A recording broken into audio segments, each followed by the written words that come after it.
प्रभु చేసిన మేలులన్నిటినీ స్మరించెదము. ప్రభు చేసిన మేలులన్నిటినీ మన పక్షమున తానే పోరాడి సైతానును ఓడించే. మన పక్షమున తానే పోరాడి సైతానును ఓడించే.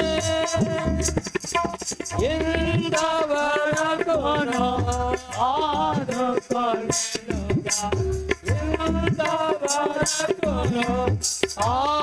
ఆదుకోలేనుగా తన మహాత్మ్యము చూపే. ఇంతవరకు తన మహాత్మ్యము చూపే. భక్తులారా స్మరించెదము. ప్రభు చేసిన మేలులన్నిటినీ భక్తులారా స్మరించెదము. ప్రభు చేసిన మేలులన్నిటినీ ఈ భూమి యందు జీవించు కాలం బ్రతికెదము ప్రభు కొరకే. ఈ భూమి యందు జీవించు కాలం బ్రతికెదము ప్రభు కొరకే. మనమాయన కాచేసుకోలేదము. మనమాయన కాచేసుకోలేదము. ఆయన ఆశ్రయమదియే. మనమాయన కాచేసుకోలేదము. ఆయన ఆశ్రయమదియే. భక్తులారా స్మరించెదము. ప్రభు చేసిన మేలులన్నిటినీ భక్తులారా స్మరించెదము. ప్రభు చేసిన మేలులన్నిటినీ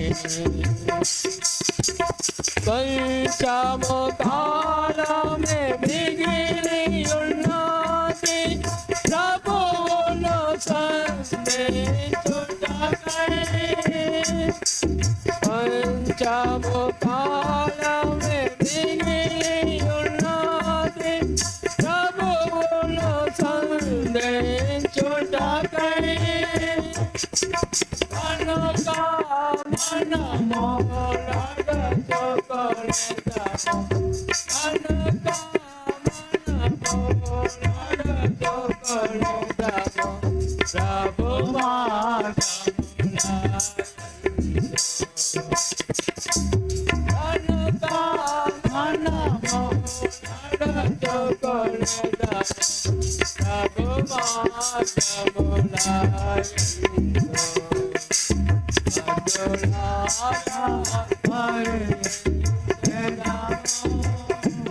ప్రభు చేసిన మేలులన్నిటినీ భక్తులారా స్మరించెదము.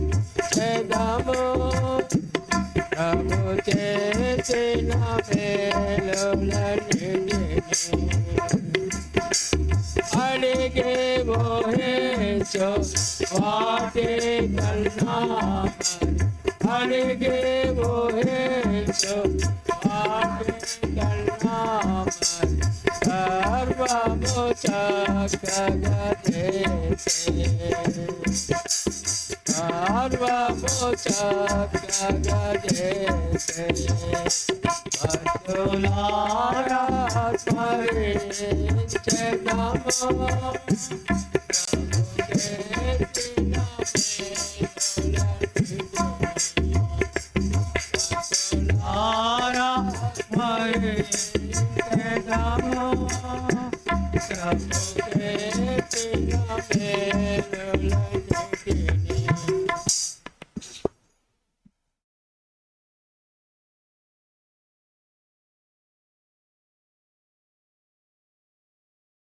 ప్రార్థన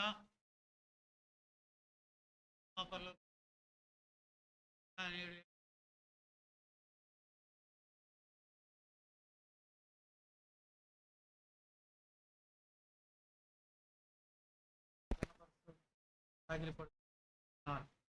రేపు రోజున సంబంధించిన సూత్రాలు పాట పాడుకోవడం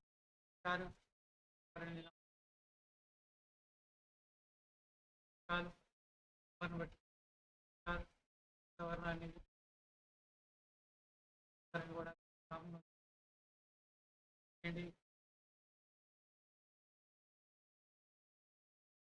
ఆత్మదేవాధుర్యం మాట్లాడమని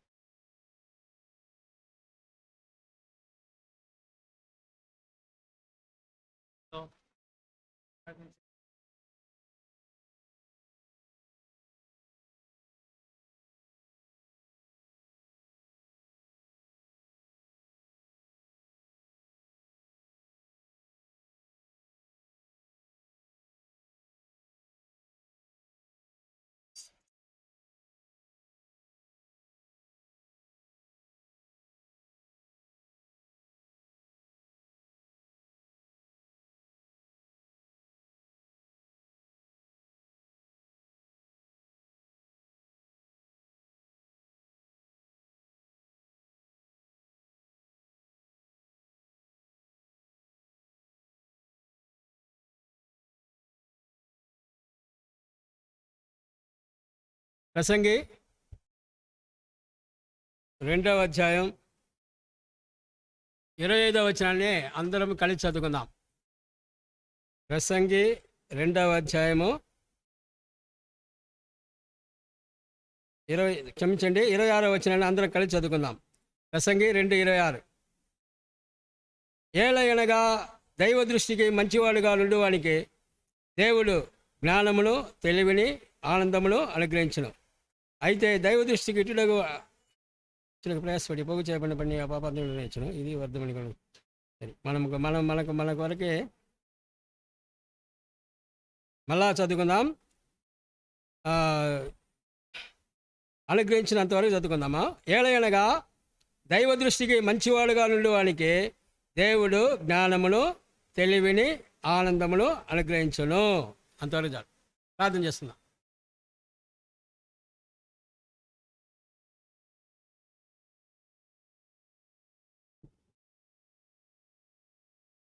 మహాప్రేమగల మా పరలోకపు తండ్రి, ఎంతైనా నమ్మదగిన మా దేవ, మా జీవాధిపతి, మా సృష్టికర్త, ఇప్పుడు తెలంగాణ తండ్రి మీ యొక్క సన్నిధిలో ఉన్న దేవా నా తండ్రి కుడి వచ్చిన సమయం కొరకై నా ప్రభావం స్తుతించి కీర్తించి మయపరుస్తున్నాం. దేవా సీయోని గీతం ద్వారా కూడా మీ పరిశునామానికి మయం తెచ్చిన కూడా స్తోత్రాలు. పెద్దబడి వచ్చిన మీ బిడ్డలను బట్టి కూడా వందనాలు చెల్లిస్తున్నాం.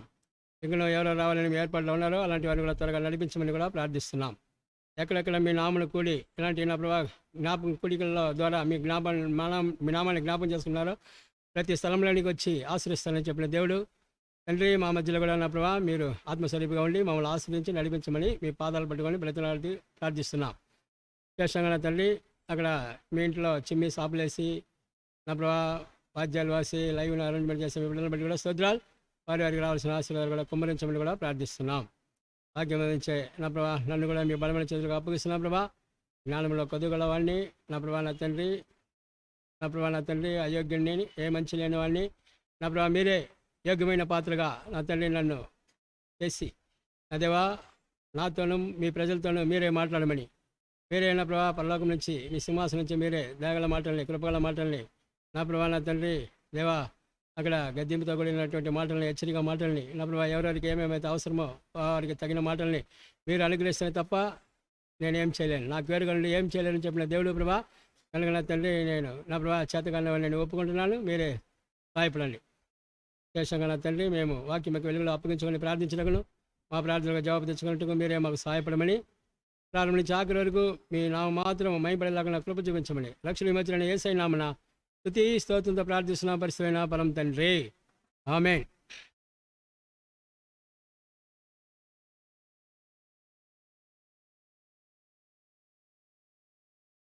మనం చదివినటువంటి ఈ యొక్క ప్రసంగి 2వ అధ్యాయం 26వ వచనంలో,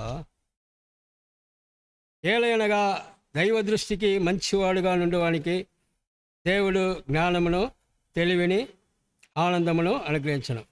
ఈ మనకి మానవులమైనటువంటి మనకు చాలా చాలా అవసరమైనవి. ఈ జ్ఞానము లేకపోతే మనం ఈ లోకంలో మనము అక్కడ ఇంకా దయ్యముల జ్ఞానంతో బతకాల్సిందే. అంటే లౌకిక జ్ఞానంతోనే మనం ఉండాల్సిందే. అయితే ఈ జ్ఞానమును దేవుడు అనుగ్రహిస్తాడు. అంటే సొలొమోను కూడా ఆ సొలొమోను యొక్క హృదయంలో దేవుడు ఈ జ్ఞానవాక్కుల్ని ఉంచినాడని మనము చదువుతాం. అది 1 రాజులు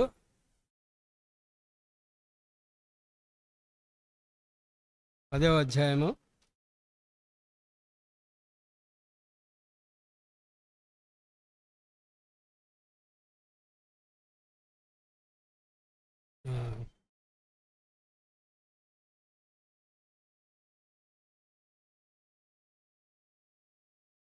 24వ వచనం.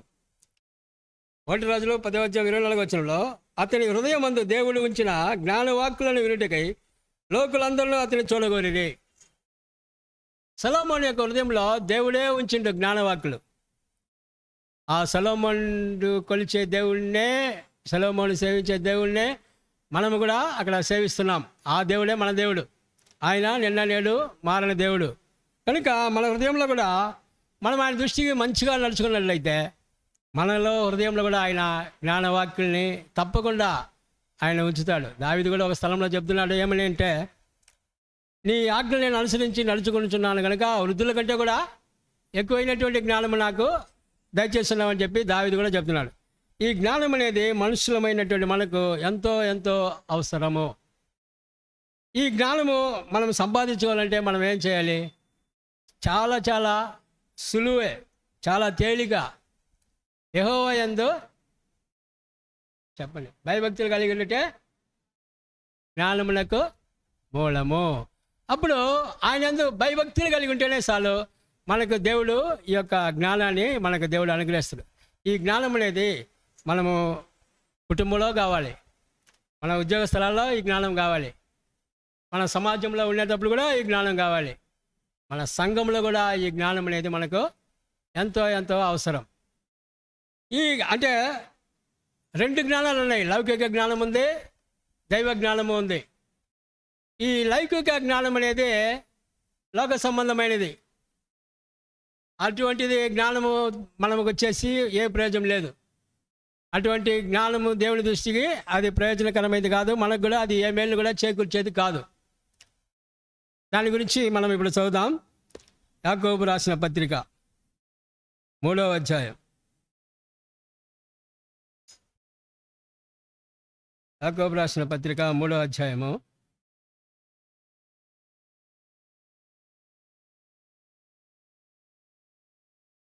13 నుంచి చదువుతున్నాను. మీలో జ్ఞాన వివేకములు గలవాడు ఎవడు? వాడు జ్ఞానంతో కూడినటువంటి సాత్విక్యము గలవాడై తన యోగ్య ప్రవర్తన వలన తన క్రియలను కనబరచవలెను. అయితే మీ హృదయములలో సహింపనలవి కాని మత్సరమును వివాదమును ఉంచుకొనిన వారైతే అతిశయపడవద్దు, సత్యమునకు విరోధముగా అబద్ధమాడవద్దు. ఈ జ్ఞానము పైనుండి దిగి వచ్చినది కాక భూ సంబంధమైనది, ప్రకృతి సంబంధమైనది, దయ్యముల జ్ఞానము వంటిది నై ఉన్నది. ఆలకించండి. ఏలయనగా మత్సరమును వివాదమును ఎక్కడ ఉండునో అక్కడ అల్లరియు ప్రతి నీచ కార్యమును ఉండును. కనుక ప్రేమైనటువంటి వాళ్ళారా, సరే ఈ వచనం కూడా మనం చదివి ముగిందాం. అయితే 17వ వచనం, యాకోబు 3:17. అయితే పైనుండి వచ్చు జ్ఞానము మొట్టమొదట పవిత్రమైనది, తరువాత సమాధానకరమైనది, మూడవది మృదువైనది, సులభముగా లోబడినది, కనికరముతోనూ మంచి ఫలములతోనూ నిండుకొనినది, పక్షపాతమైనను వేషధారణ అయినదు లేనిదై ఉన్నది.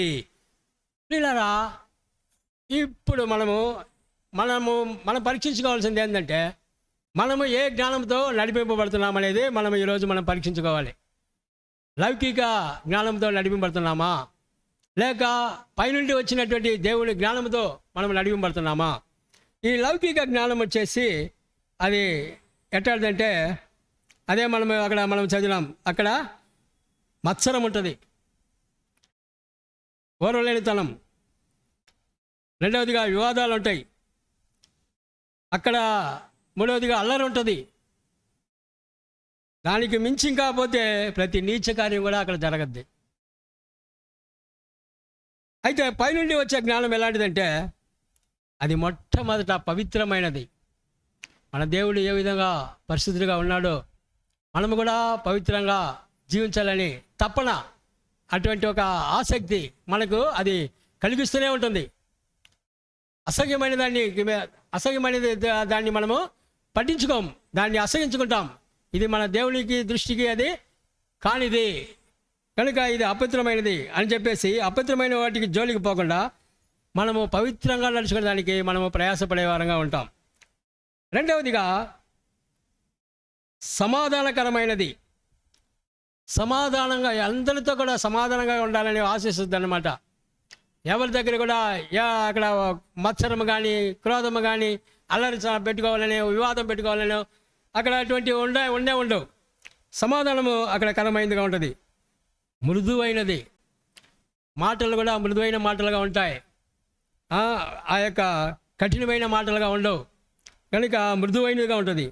సులభముగా లోబడినది, సులభంగా లోబడద్ది, కనికరముతోనూ మంచి ఫలముతోనూ నిండుకునేది, పక్షపాతమైనను వేషధారణను లేనిదినై ఉన్నది. ఇది పైనుండి వచ్చే జ్ఞానం. మన కుటుంబాలలో అక్కడ ఎందుకు పవిత్రత లేని జీవితాలంటే, ఆ లౌకిక జ్ఞానమే, ఆ దయ్యముల యొక్క జ్ఞానంతో ఉండేదానివల్లనే పవిత్రమైనటువంటి జీవితాన్ని మన కుటుంబాలలో కూడా మనం చూడలేకపోతున్నాం. అదేవిధంగా రెండవదిగా అక్కడ ఏమనుంది, ఇక్కడ సమాధానం. ఎన్ని కుటుంబాల్లో సమాధానం లేని పరిస్థితి. ఎందుకంటే వాళ్ళకై వాళ్ళే జ్ఞానముగా, నేను జ్ఞాని వాళ్ళు అనుకునేది కనుక సమాధానానికి అక్కడ ఎప్పుడు చూసినా అభ్యంతర కారకులుగా ఉంటారు. కుటుంబంలో ఏ విధంగా అసమాధానంగా ఉంటారో సంఘంలోకి వచ్చినా కూడా అదే ప్రవర్తన కలిగి ఉంటారు, సమాధానాన్ని చెడిపే విషయంలో కూడా. కుటుంబంలో నువ్వు అక్కడ పవిత్రాన్ని కోరినట్లయితే, అక్కడ సమాధానాన్ని కోరినట్లయితే, సంఘంలోకి వచ్చినప్పుడు కూడా అదే పవిత్రతని అదే సమాధానం కలిగి ఉండాలని నీలో ఆసక్తి పడద్ది, నీలో తృష్ణ కలగద్ది, నీలో సమాధానం కొరకు ప్రయాసపడతావు.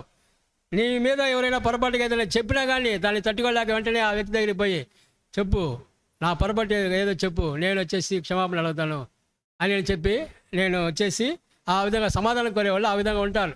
సమాధానంగా ఒకసారి జరిగిన సంభవమే, సాల్మన్ రాలా, అయితే సాల్మన్ కానీ వచ్చింటే బాగున్నాను.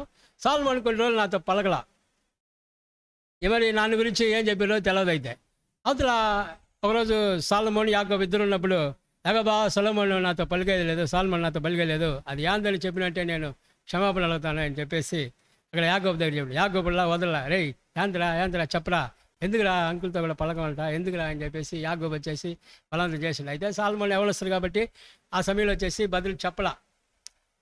ఆ విధంగా సమాధానం కొరకు ఎవరైనా మనతో పలకలేదా, మనము ఆ పైనుండి వచ్చే జ్ఞానం మనకు కలిగి ఉంటే తప్పకుండా సమాధానం కొరకు మనం ప్రయాసపడతాం.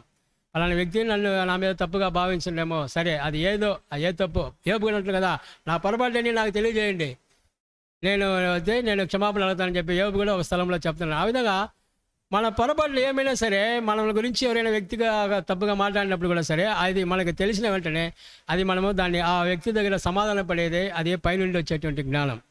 అటువంటి ఒక జ్ఞానం మనకు కావాలి. నువ్వు నిన్న ఇట్లా అన్నావు కదా, ఇంకా నేను నీతో మాట్లాడను, నీతో పలకను ఆయన తర్వాత ఆడ ఇంకేమొద్ది, మత్సరం వస్తుంది, అల్లరి వస్తుంది. ఇంకా పోయే కొద్ది అది బలపడి నీచ కార్యాలు జరిగేదాన్ని కూడా అక్కడ ప్రయత్నిస్తుంది. అది లౌకిక జ్ఞానం, అది దయ్యముల జ్ఞానం. అక్కడ ఇంకా కూడా మూడవది ఏం చేస్తుంది, మృదువైనది. ఎప్పుడు కూడా సరే మాటలు మృదువైనగా ఉంటాయి, నడుచుకునే ప్రవర్తన కూడా మృదువుగానే ఉంటుంది, జీవించే జీవితం కూడా మృదువుగా ఉంటుంది. కోపము కానీ, కక్షలు కానీ, క్రోధాలు కానీ ఉండవు. మృదువుగానే నడుచుకుంటుంది. పైనుండి వచ్చిన జ్ఞానం కలిగినటువంటి వ్యక్తి, సహోదరుడు కానీ సహోదరి కానీ, అవతల సులభముగా లోబడినది. అంత సులభముగా లోపడద్దు అన్నమాట. పైనుండి వచ్చే జ్ఞానం ఎవరి దగ్గర ఉంటుందో వాళ్ళు వచ్చేసి ఏ మాట చెప్పినా కానీ, ఎవరైనా సరే, లేదు పెద్ద వయసులైనా సరే, లేదు కొంచెము అక్కడ చిన్నపిల్లలైనా సరే, వాళ్ళకు కొంతమందికి చెబితే సులువుగా లోబడిపోతారు. అలాంటి వాళ్ళని మెచ్చుకుంటాం మనం, లోబడినాలి. మన కుటుంబంలో కూడా మన పిల్లలు మన మాటలకు వెంటనే లోబడినారంటే మనం మెచ్చుకుంటాం. లోబడకపోతేనే మనం వచ్చేసి వాళ్ళని గద్దించేది, లేకుంటే వాళ్ళని వచ్చేసి అక్కడ మనం కొన్ని కఠినమైన మాటలు ఉపయోగించాల్సి వస్తుంది. కనుక సులభంగా లోబడి పైనుండి వచ్చే జ్ఞానం విశ్వాసమైనటువంటి మనం కలిగి ఉంటే సులభంగా లోబడతాం. బిడ్డలు కూడా ఎందుకు లోపడకుండా పోతున్నారంటే ఈ లౌకిక జ్ఞానం వాళ్ళు, అందువల్లనే బిడ్డలు కూడా సరిగా లోపడకుండా పోయేదని మనం తెలుసుకోవాలి. కనుక సులభంగా లోపడాలి. ఎవరిమైనా సరే మనము పైనుండి వచ్చే జ్ఞానంతో నిండినటువంటి మనము సంఘంలో సరే, లేదు ఎక్కడైనా సరే ఒక ప్రకటన ఇచ్చినప్పుడు దానికి మనము లోబడాలి. దేవుడి మాటకు కూడా సులభంగా లోబడాలి. ఎంతకంతగా మనం లోబడతామో అంతకంతగా దేవుడు మనల్ని చూస్తూ మనల్ని హెచ్చిస్తూ ఉంటాడు. ఎంతకంతగా మనం తగ్గించుకుంటామో ఆయన బలమైన చేతుల కింద సులువుగా లోబడేదానికి మనం ఎంతకంతగా తగ్గించుకుంటామో తగిన సమయాన్ని ఆయన మనల్ని అక్కడ హెచ్చించేటువంటి దేవుడు. కనుక సులభంగా లోబడద్ది ఏది, పైనుండి వచ్చి జ్ఞానం కలిగిన వారు. ఇంకా చూస్తే కనికరముతో, మన దేవుడు ఏ విధంగా కనికరము గలవాడో, కనికరమంది ఐశ్వర్యుడు ఆయన. అటువంటి ఒక కనికరం గలవారముగా అందరి ఎడల కూడా మనము కనికరము చూపించేవారుగా మనం అంటాం.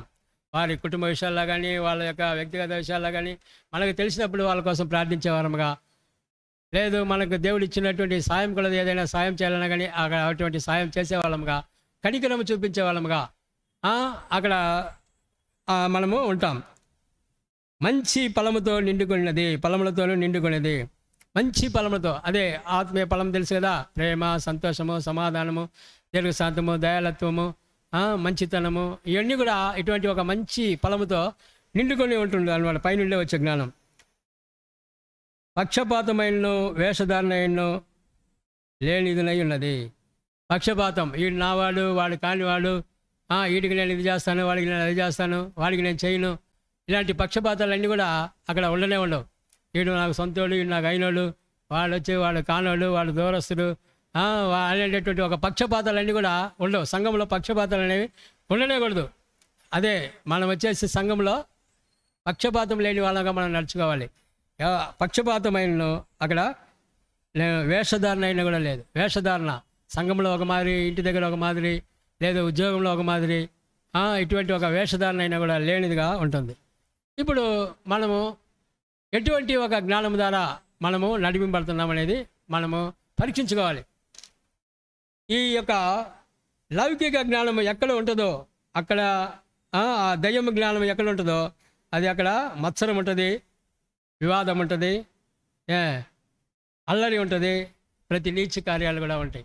వీటన్నిటికీ మనము దూరంగా ఉండాలనే దేవుడు మన హృదయంలో ఆయన మంచి అక్కడ పైనుండి వచ్చే జ్ఞానమును అక్కడ ఆయన మనకు అనుగ్రహిస్తున్నాడు. అదే యాకోబులో మనం చదువుతాం కదా, ఎవడైనా జ్ఞానంలో కొదువైనలా చూడండి, అందులో యాకోబు 1:5 మీలో ఎవరికైనా జ్ఞానము కొదువుగా ఉండేలా అతడు దేవుణ్ణి అడగవలను, అప్పుడే అతనికి అనుగ్రహింపడను.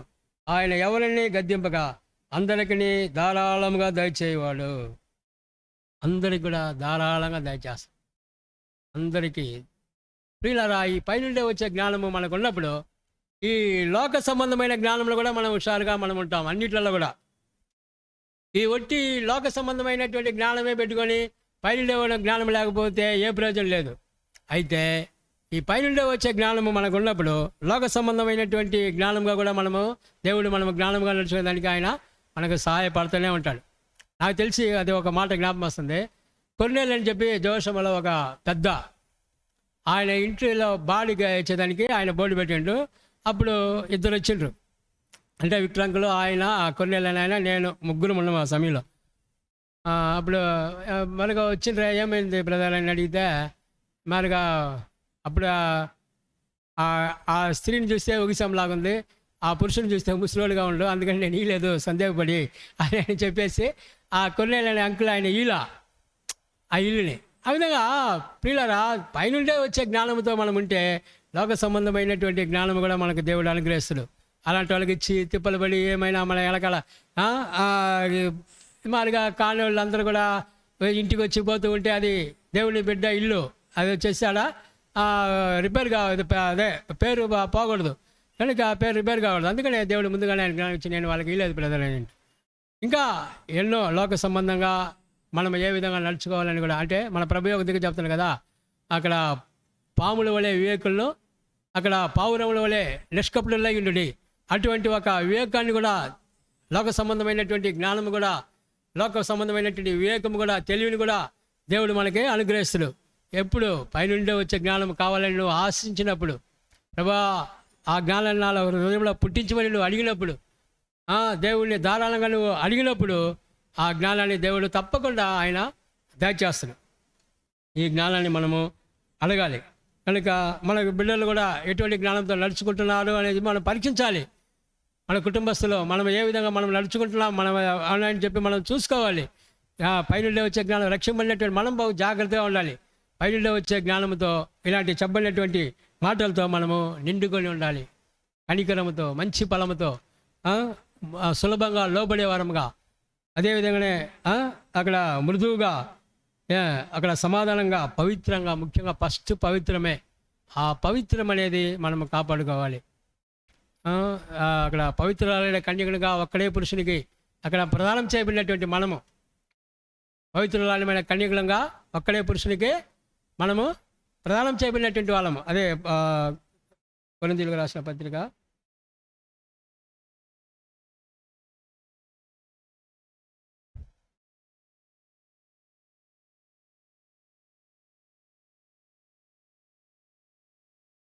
1 కొరింథీయులు అనుకుంటా, 1 కొరింథీయులు 7వ అధ్యాయం.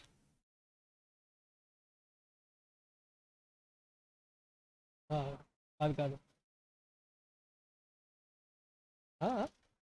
11. అవునవును.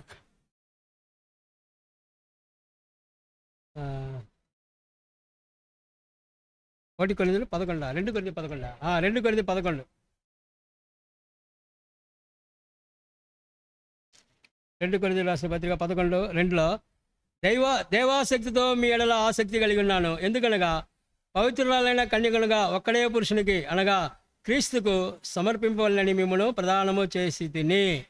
అప్పుడు అక్కడ మనల్ని ప్రదానం చేయబడ్డాం. మనం ఏ రోజైతే మనము ప్రభువుని క్రీస్తునందు విశ్వాసం ఇచ్చినామో అప్పుడు పరిశుద్ధాత్మ ద్వారా అక్కడ మనకు సంచకరుగా ముద్రింపడినాం.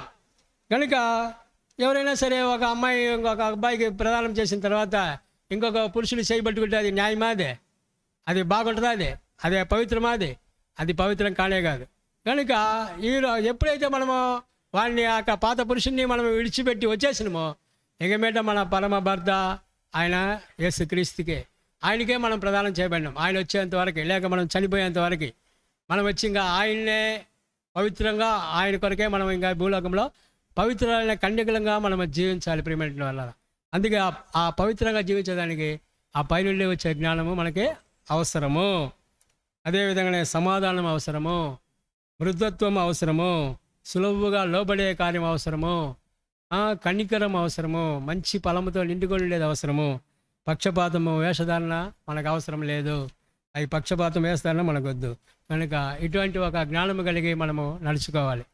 మన కుటుంబంలో కూడా ఎవరైనా ఇలాంటి జ్ఞానం లేకుండా ప్రవర్తిస్తున్నారంటే వెంటనే వాళ్ళని కనిపెట్టి వాళ్ళని దిద్దాలి. ఇది వచ్చేసి ఈ నీచ, ఈ అల్లరి, ఈ యొక్క వచ్చేసి ఈ యొక్క కక్ష, ఇటువంటివన్నీ మన కుటుంబానికి పనికిరావు అని చెప్పి మనము వాళ్ళకి చెప్పాలి. చెప్పి మనము వాళ్ళని మంచి దారికి తీసుకురావాలి. మంచి దారికి తీసుకొచ్చినప్పుడు మన అలాంటి వాళ్ళు మందిరానికి వచ్చినప్పుడు కూడా వాళ్ళు మంచిగానే నడుచుకుంటారు. కుటుంబంలో ఎప్పుడైతే అల్లరి చేసేవాళ్ళు ఉంటారో సంఘంలో కూడా వాళ్ళు అల్లరి చేసేవాళ్ళుగానే ఉంటారు. కుటుంబంలో ఎక్కడ నీచ కార్యాలు జరిగిస్తారో సంఘంలో నీచ కార్యాలు జరిగించే వాళ్ళగా ఉంటారు, సమాజంలో కూడా నీచ కార్యాలు జరిగించే వాళ్ళగా ఉంటారు. అలాంటి ఒక బతుకు మనకొద్దు, అలాంటి జీవితాలు మనకొద్దు. మనం వచ్చి పైనుండి వచ్చే జ్ఞానం కలిగిన వారముగా మనము ఉండాలని మన దేవుడు ఆశిస్తుంది. పవిత్రంగా ఉండాలని మన దేవుడు మనల్ని ఆశిస్తుంది. వీళ్ళ ఈ జ్ఞానాన్ని కానీ మనము అక్కడ విసర్జిస్తే దేవుడు ఏం చెప్తుండో చూడండి. సామెతలు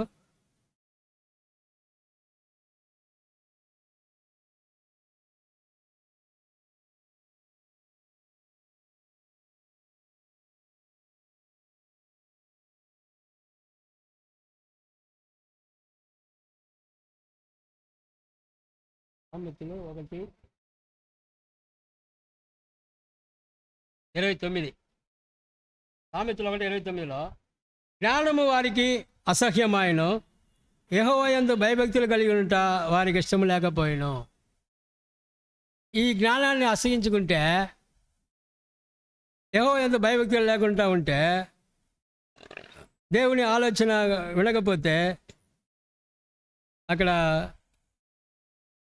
పిల్లరా మనకి వచ్చేసి దేవుడు ఏం చెప్తుందంటే చూడండి, జ్ఞానం మనం అసహించుకుంటే ఓషియా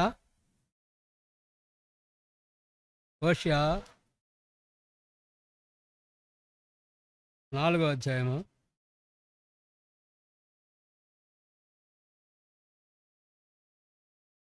6వ వచనం. ఓషియా 4వ అధ్యాయం 6వ వచనం. నా జనులు జ్ఞానం లేని వారై నశించుచున్నారు. నీవు జ్ఞానమును విసర్జించుచున్నావు గనుక నాకు యాజకుడు కాకుండా నేను నిన్ను విసర్జింతును. నీవు నీ దేవుని ధర్మశాస్త్రము మరచితివి గనుక నేను నీ కుమారులను మరతును. దేవుడు ఎంత వేదంతో ఆయన చెప్తుండో చూడండి. నా జనులని చెప్తుండ్రు, నా జనులు జ్ఞానం లేని వారై నశించుచున్నారు. ఈ జ్ఞానము లేకపోతే మనం నశిస్తాం. అందుకే ఈ జ్ఞానం ఎంతో ప్రాముఖ్యమని మనం ఇప్పుడు పదే కూడా దేవుడు మనకు బయలుపరచాలంటే ఈ జ్ఞానం కోసం మనం అడగాలి, ఈ జ్ఞానం మనం పట్టుకోవాలి, ఈ జ్ఞానంలో మనం నడుచుకోవాలి. ఇలాంటి అక్కడ సులువుగా లోబడి కనికరము సమాధానం కలిగి ఉండాలనే దేవుడు ఈ వాక్యాలు తీసుకొచ్చినాడు. నా జనులు జ్ఞానం లేని వారై నశించుచున్నారు. నీవు జ్ఞానమును విసర్జించుచున్నావు గనుక నాకు యాజకుడు కాకుండా నేను నిన్ను విసర్జింతును. మనములో దేవుడు రాజులైన యాజకులుగా చేస్తున్నాడు. రాజులైన యాజక గుంపులో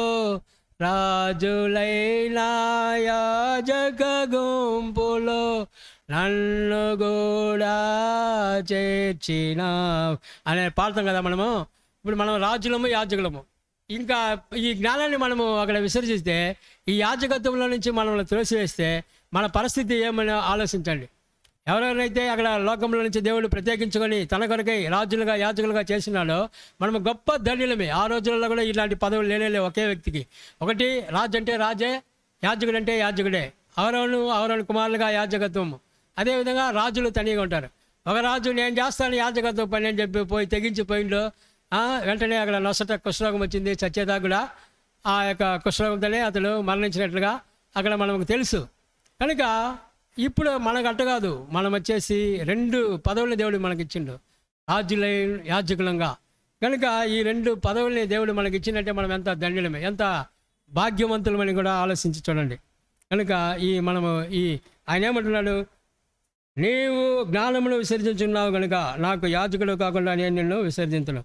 నీవు నీ దేవుని ధర్మశాస్త్రం మరచితివి కనుక నేను నీ కుమారులను మరతును. ఇంకా మనకు బిడ్డల్ని దేవుడు మర్చిపోతే, మన బిడ్డల్ని దేవుడు జ్ఞాపకాన్ని చేసుకోకపోతే, మన బిడ్డల్ని దేవుడు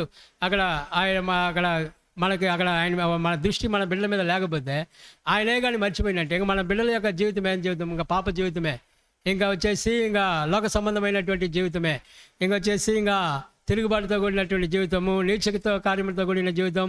అలాంటి జీవితము అక్కడ ఎంతోమంది ఇలాంటి భాగ్యాన్ని పోయి తిరిగి లోకంలోకి పోయి అక్కడ చెడిపోయిన వాళ్ళని మనం కొల్లలుగా ఎంతోమందిని మన మధ్యలో కూడా చూస్తున్నాం.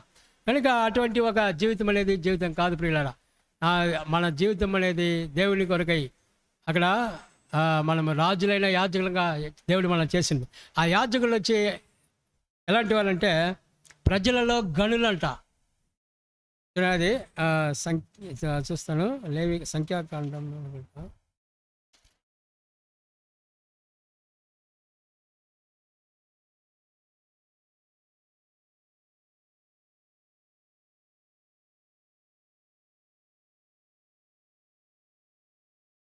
ఇక్కడ ఏమని వాక్యం ఉందంటే, యాజకులు ప్రజలలో గణులు కనుక సాధారణమైన ప్రజల వల్లే నడుచుకోకూడదని ఉంది. అంటే సాధారణమైన మన చుట్టూ ఉండేటువంటి ప్రజల్లాగా మనము నడుచుకోకూడదు. మనం వచ్చేసి దేవుడు అక్కడ మనల్ని గనులుగా చేస్తున్నాడు. లేవి కాండమా సంఖ్యాకాండంలో ఉంది.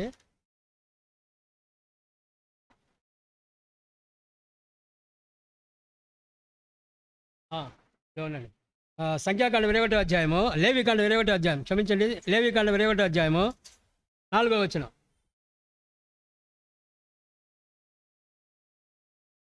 అతడు తన ప్రజల్లో యజమాని కనుక తనను అపవిత్రపరచుకొని సామాన్యునిగా చేసుకుని రాదు. ఎవరినంటే ఇక్కడ యాజకుని గురించే చెప్పబడింది. 1వ వచనం చదువుతున్న 21. మరియు యెహోవా మోషేతో ఇట్లనెను, యాజకులకు అహరోను కుమారులలో ఇట్లనము, మీలో ఎవడనూ తన ప్రజలలో శవమును ముట్టడం వలన తనను అపవిత్రపరచుకుని రాదు. అయితే తనకు సమీప రక్త సంబంధులు అనగా తన తల్లి తండ్రి కుమారుడు కుమార్తె సహోదరుడు, తనకు సమీపంగా ఉన్న శుద్ధ సహోదరియగు అవివాహిత కన్యకను వీరి యొక్క శవమును ముట్టి తనను అపవిత్రపరచుకునవచ్చును. అతడు తన ప్రజలలో యజమానుడు. నేను గల్లని చెప్పిన అదే యజమానుడు అంట. ప్రజలలోనే మనం యజమానులమి.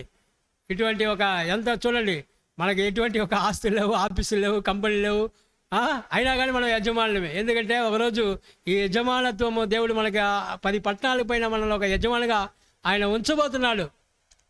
ఎప్పుడు మనం వచ్చేసి ఆ విధంగా మనము అతడు తన ప్రజల్లో యజమానుడు కనుక తనను అపవిత్రపరచుకొని సామాన్యునిగా చేసుకుని రాదు. సామాన్యులాగా మనం చేసుకోకూడదు. సామాన్యులాగా లౌకిక జ్ఞానంతో మనం నడుచుకోకూడదు. సామాన్యులాగా దెయ్యముల జ్ఞానంతో మనం నడుచుకోకూడదు. సామాన్యంగా మన శరీరాన్ని అపవిత్రపరచుకోకూడదు. కనుక మనము పైనుండే వచ్చే జ్ఞానంతో మనం మొట్టమొదటిగా పవిత్రముగా మనం జీవించాలి. పవిత్రులుగా మనము అక్కడ జీవించాలి. ఆ జీవించేదానికి మనము దేవుని యందు భయభక్తులు కలిగి ఉండాలి. దేవుని యందు భయభక్తులు కలిగి ఆయన ఆజ్ఞల ప్రకారంగా మనము నడుచుకోవాలి. ప్రియమైన వల్ల చూడండి, సామెతలు 4వ అధ్యాయం 7వ వచనంలో కూడా ఒక మాట ఉంది.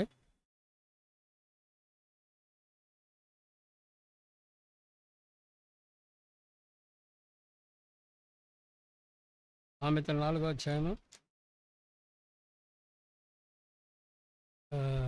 7వ వచనంలో, జ్ఞానము సంపాదించుకున్నట్టే జ్ఞానములకు ముఖ్యాంశము, నీ సంపాదన అంతయు ఇచ్చి బుద్ధి సంపాదించుకొనుము. జ్ఞానము సంపాదించుకున్నట్టే జ్ఞానములకు ముఖ్యాంశము. ఈ జ్ఞానము మనం సంపాదించుకోవాలి. అదే ముఖ్యాంశము. అదే మనకు ప్రాముఖ్యమైంది. ఆ పైనుండి వచ్చే జ్ఞానము కానీ మనం కలిగి ఉంటే మన జీవితం అనేది చెప్పబడినటువంటి పవిత్రంగా, సమాధానకరంగా, మృదువైనదిగా, సులభంగా లోబడేదిగా, కనికరం గలదిగా, మంచి ఫలంతో నిండుకునేదిగా, వేషధారణ కానీ అటువంటి అక్కడ ఉండనే ఉండదు. పక్షపాతం కానీ వేషధారణ కానీ ఉండనే ఉండదు. ప్రియులారా, ఇది ఎవరిలో ఉంటుందో వాళ్ళు పైనుండి వచ్చిన జ్ఞానంతో నిండుకొని ఉన్నారని మనం తెలుసుకోవచ్చు.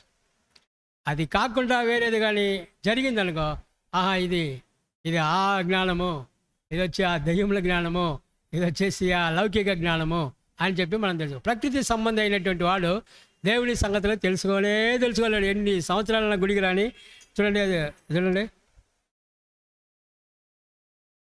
కొరింథీయులకు రాసిన పత్రిక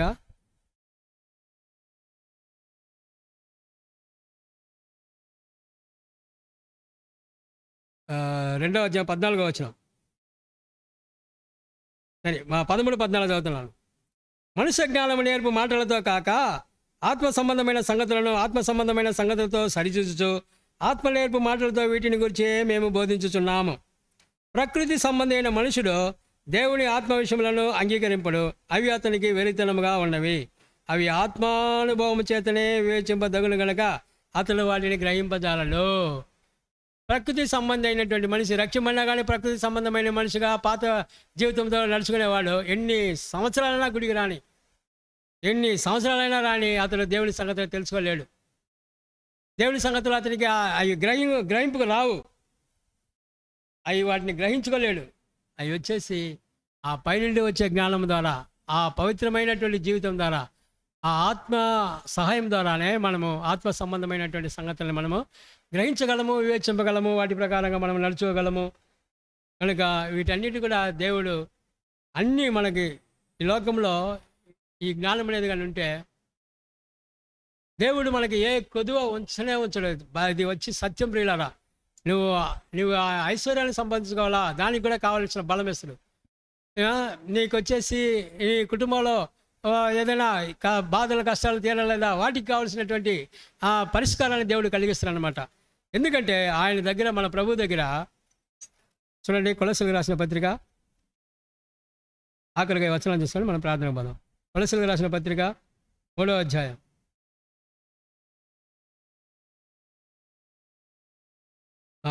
క్షమించండి, కొలస్సీలకు రాసిన పత్రిక 2వ అధ్యాయము 3వ వచనం.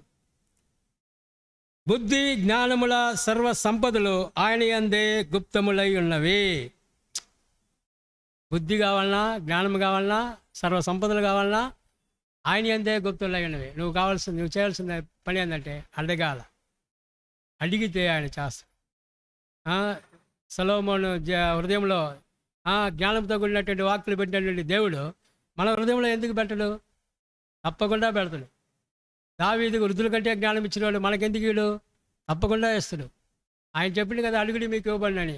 తప్పకుండా మనం అడిగి పొందొచ్చు. అయితే అడిగే విధానం ఆయన అదే రక్షింపనేరకున్నట్టు ఏవో హస్తము కొడుచగలేదు, విననేరకున్నట్టు ఆయన చెవులు మందము కాలేదు, కనుక మీ పాపలే మీకును మీ దేవునికి అడ్డుగా ఉన్నవి, కనుకనే ఆయన ఆలకింపకున్నాడని మనం చదువుతాం. కనుక ఏదైనా ఆయనకు అయిష్టమైనది ఏదో దాన్ని కనిపెట్టి దాన్ని దూరపరచుకొని, ప్రభా నాలో ఇటువంటి ఒక లౌకిక జ్ఞానం ఉంది, దాన్ని తీసేయి, నీ పైనుండే జ్ఞానం నాకు అనుగ్రహించు, నేను పవిత్రంగా జీవించాలా, నేను వచ్చేసి కనికరంతో జీవించాలా, నేను వచ్చేసి మృదువుగా ఉండాలా, నేను వచ్చి సులభంగా లోబడాలా, నేను వచ్చి పక్షపాతం వేస్తాను లేకుండా మంచి ఫలంతో నిండుకొని నువ్వు అడుగు, తప్పకుండా దేవుడు నీకు సహాయం చేస్తాడు. వాటితోటి నీకు సర్వ సంపదలు కూడా దేవుడు అనుగ్రహిస్తాడు. నిన్ను తలగా పెడతానని తోకగా పెట్టనని చెప్పిన దేవుడు ఆయన. కనుక అలాంటి దేవుడిని మనం కలిగి ఉన్నాం కనుక మనము అడిగి పొంది ఆ విధంగా దేవుని కొరకై మనము జీవించడానికి దేవుడు మనకు సహాయం చేయను కాక. దేవుడి మాటలు ఆయన నామమైన కొరకై ఆశీర్వదించను కాక.